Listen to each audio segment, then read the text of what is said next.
Who looks outside dreams. Who looks inside awakes. Carl Jung.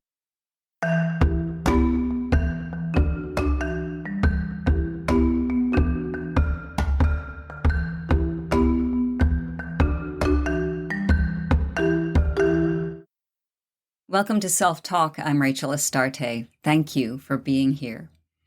You've heard me talk about being on the awakened path. Being awakened is an integral part of building our foundation of self. In fact, it may be that your awakening is the event that placed you on the path to developing your foundation of self. So what is awakening? Simply put, awakening is a perceptional shift in consciousness where we begin to see our interconnectedness with all things. We come to know that the world does not revolve around us. We move with the world. There is no separation between our individual selves and all around us. Zen Buddhists call it satori, seeing one's true nature. Now, because Zen Buddhist teachings say that everything is transient, satori is actually thought of as a brief moment of awareness, a taste of enlightenment, if you will, but not in the Western sense of being fully actualized, but having a glimpse of our true nature. And even that glimpse can be life-changing. It's the understanding that we are an integral part of what Taoists call primal unified awareness. In Hinduism, it's Satchitananda. Sat means truth, Chid means consciousness, Ananda means bliss. The ecstatic state of realizing the unity and wholeness of all existence. And that brings us back to what we talked about earlier in another episode, which was Ramana Maharshi's philosophy of Advaita Vedanta. Everything is energy communicating with itself. So, what happens when we awaken? Two things always happen when we awaken. Within the self, once we realize the interconnectedness of all things, we begin to realize that the self-centered world that we have lived in is akin to living in a box. Now that we've blown the lid and the sides off the box, the infinite vastness of creation, of possibility, can be really decentering, to put it mildly. So what happens to the individual self in the face of eternal cosmic oneness? It fights back, or rather the underdeveloped ego fights back. The underdeveloped ego freaks out because coming into awareness of our true nature, that is, being pure consciousness, that means the ego self, the small s self, dies. That scrappling, grappling, always scheming, thinking mind, that necessarily has to die as it recognizes that this life of suffering is a dream and our true nature is eternal. It's the all, the nothing, the all-way everything, right? But here's the deal. Energy doesn't die. It just changes form.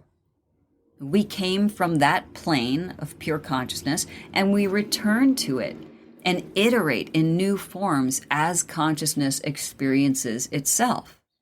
This is the cycle. As a little kid, I used to stare up at the sky and I imagined it going up and up and up and up and up until I would hit the end of the cosmos. But of course, there was no end ever.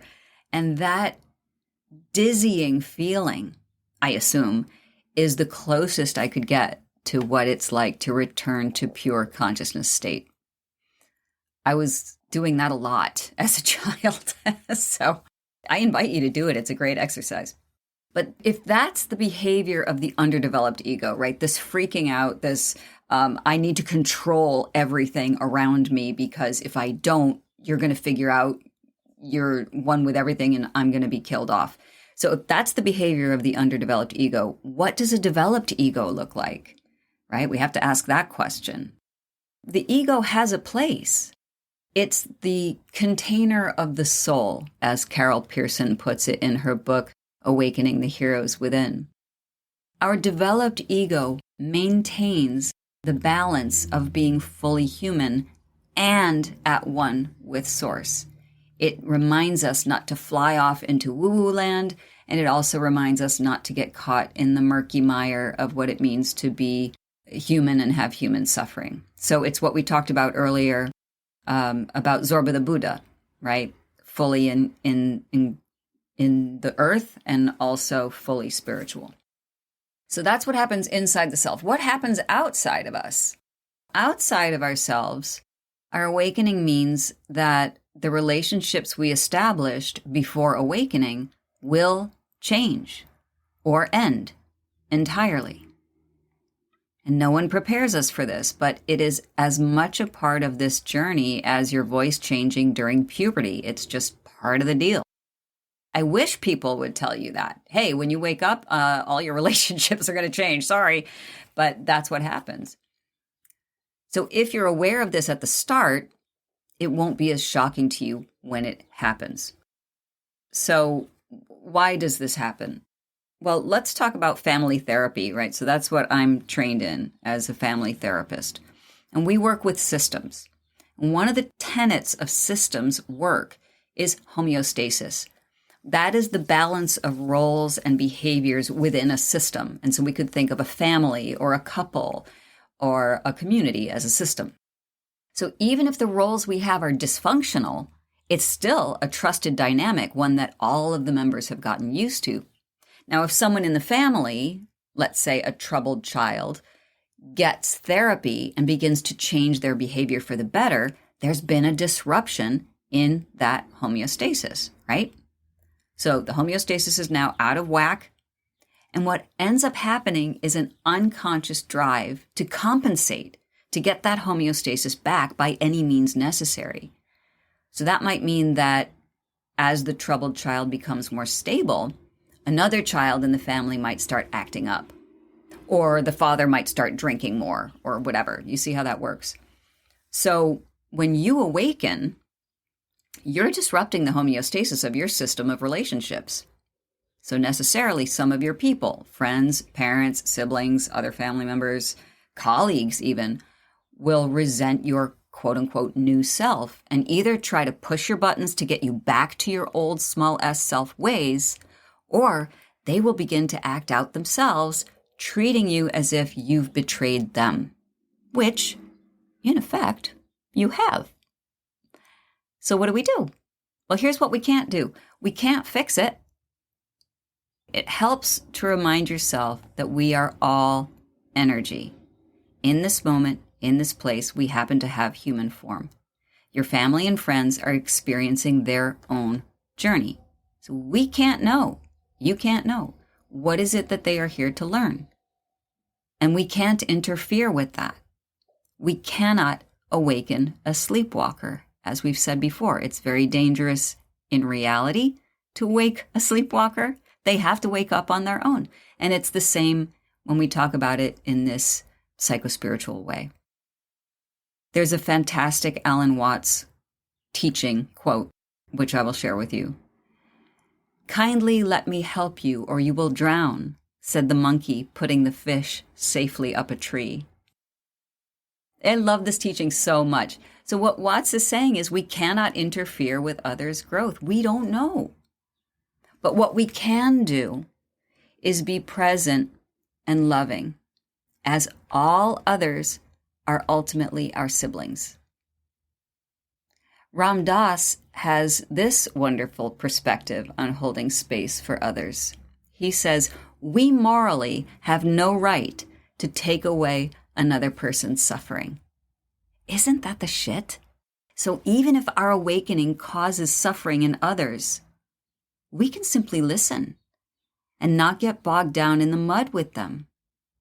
In that way, we are living as our capital S self, the awakened understanding that we are all in this together, which reminds me of another one of my favorite Ram Dass quotes, "We're all just walking each other home."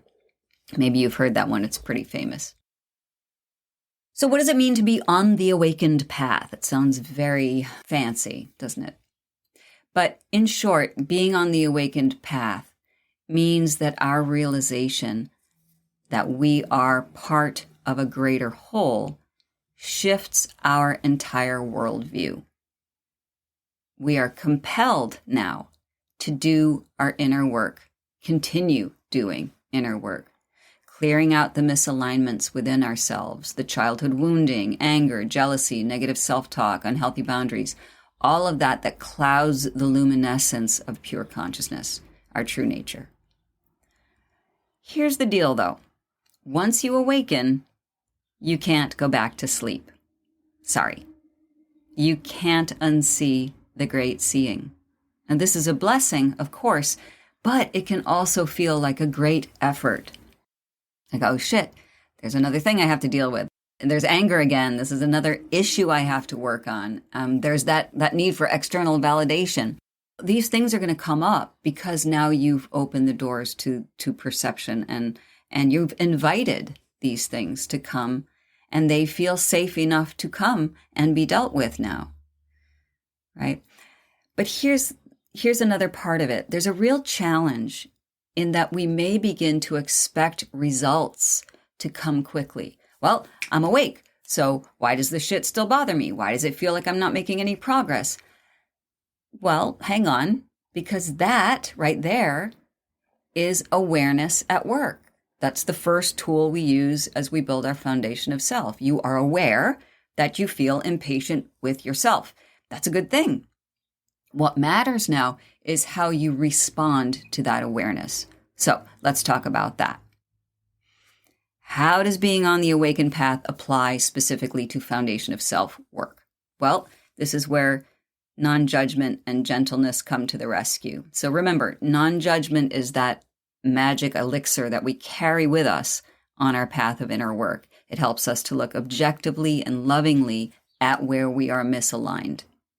Awareness is the tool that we use to look objectively at our wounded thought patterns and behaviors and actions. So we're carrying the non-judgment with us so that we can use that magic elixir as soon as we hit that awareness of, oh crap, I'm still pissed off by my adopted stepsister, whatever.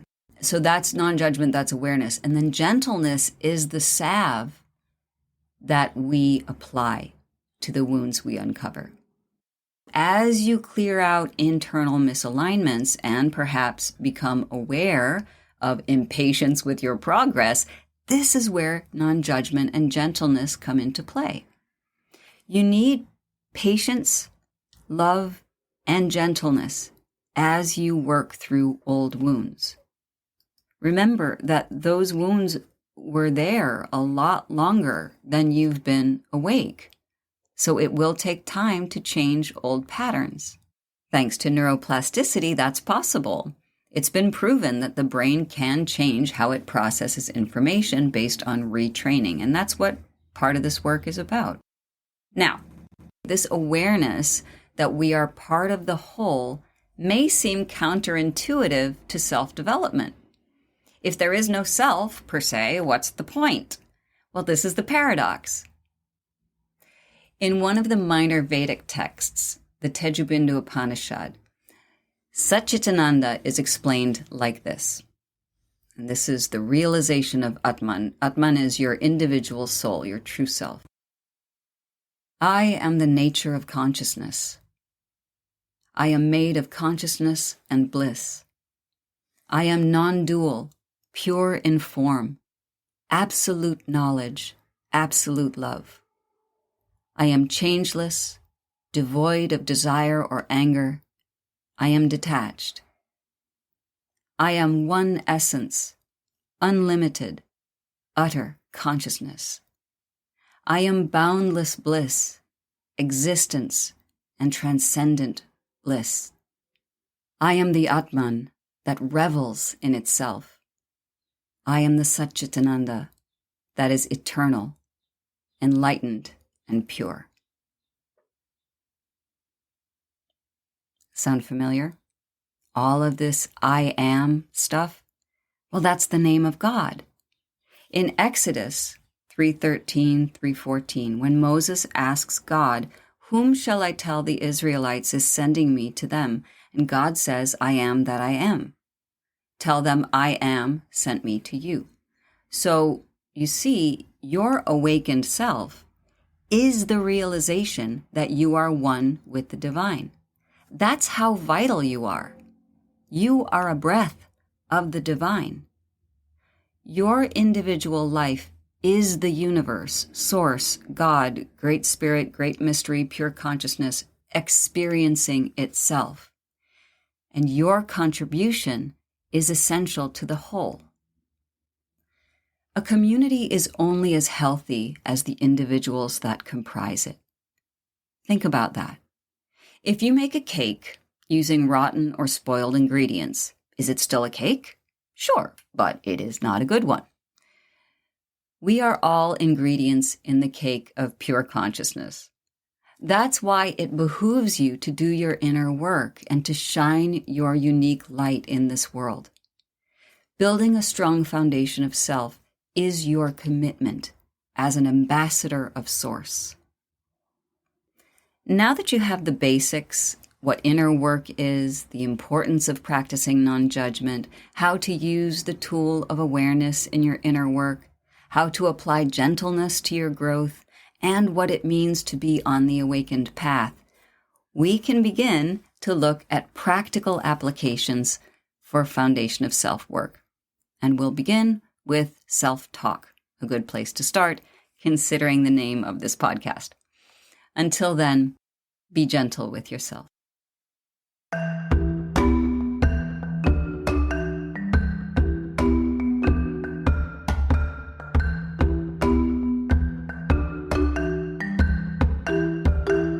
Hi, this is Rachel Astarte from the Self-Talk podcast. I'd love for you to send me your emails with questions or stories about yourself. What are you looking for? What are your questions? What are you grappling with in your own personal life that has to do with your identity, with yourself, with your very existence? These are the things that we're going to talk about during the podcast. And go ahead, it's all right, get deep. I can handle it. So send them to Rachel@selftalkpodcast.com, and I'll see you on the next episode.